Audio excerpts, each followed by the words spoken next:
Salaamaaleykum daleen ak jàmm sur DK te dañoo ñëw pour ñu analyser ay images d'une caméra de vidéosurveillance ou benn entreprise bi nag dañ ko cambriolé guddi 11 août 2024 si diggante 4 heures du matin ba 5 heures du matin ñi def ñaawteef yi nag ñaar le nañ dem seetaan lool entreprise bi moo ngi nekkee au premier étage Samba Boy bi objectif am mooy jaar à travers le balcon.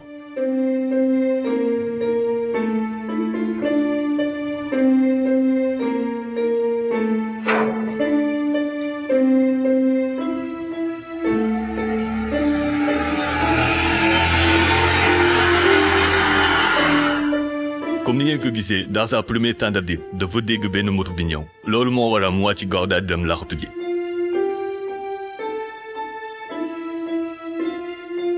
Première constatation bu ñu mën a def mooy que Wally il est très actif.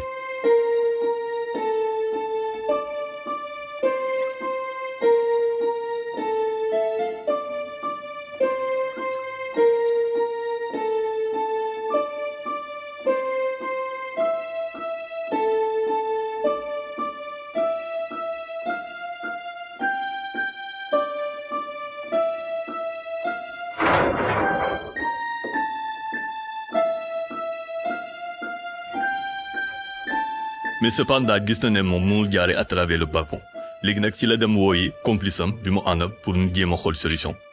L'entreprise elle dispose de 3 caméras de surveillance benn bi nekk ci télé bi benn bi nekk ci réel bi ak benn bi nekk ci biir nañu dem ci bii nekk ci réel bi. ñoom nag ba léegi ñuy bàyyoon ñu ngi ko linee xool da li ñuy mën a def pour mën a dugg ci biir.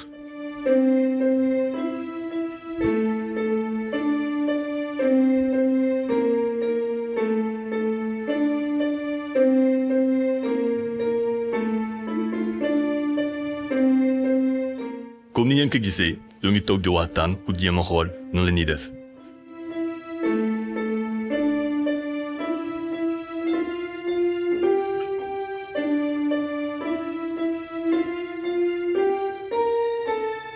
ba léegi ñuy bàyyiwuñ ñu ngi continuer di xool Wally dem na sax ba déplacé aussi beneen réel bi jéem a observer bâtiment bi mu xool ban côté lay mën a gaaree.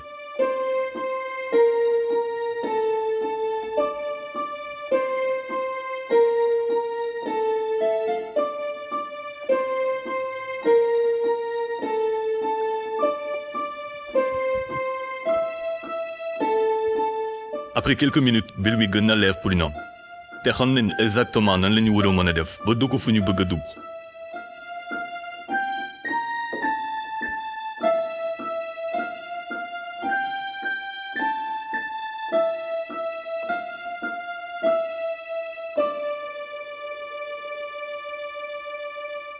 Après avoir exécuté le plan kenn ci cambrioleur yi fexe na ba dugg ci biir. Caméra bi nekkee ci biir entreprise moo koy filmer nii si lu gaaw ba mu duggee ci biir fexe naa récupérer coffre-fort bi ba sànni na ko ci suuf moo ngi nii gis nii ci suuf moo ngi doon essayer en même temps ubbi buntu bi pour que complice am dugg ci biir mais malheureusement pour moom wala heureusement buntu bi dañ ko sécuriser boo kooku mënul dugg ba mu duggee ci biir dafa gis caméra de surveillance loolu moo waral mu jël benn drap daal di masque kanam bi pour nit ñi bañ koo xàmmee.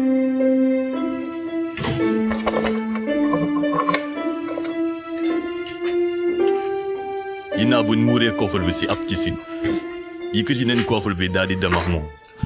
biñ fa yóbbu nag mu di xaalis bu takku ak ay documents confidentiels yu entreprise bi. Voici quelques images yoo xamante ne ñoo gën a jege tuuti yu wane seeni kanam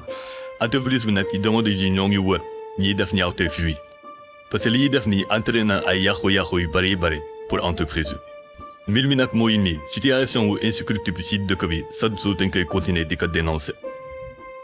te dañoo seetlu de plus en plus mën commencé am doole te léegi nit ñi ragalatuñu def yenn yi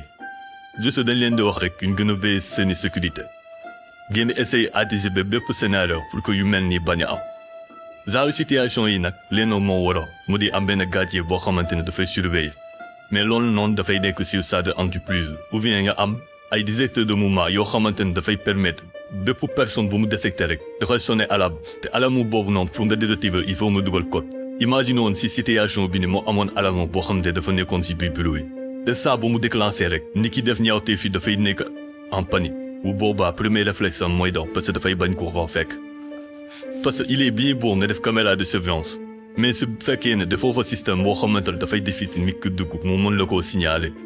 gëm naa ne caméra de surveillance seen liggéey dafay des mbir mi nag mooy mi ñu ngi leen laaj seen xalaat à travers les commentaires bu leen fàtte abonné wu ngeen partager vidéo fekkee ne apprécié ngeen mun ngeen laajte aussi benn pouce bleu sur ce ñoo ngi waxante ba beneen sur Dega Dakar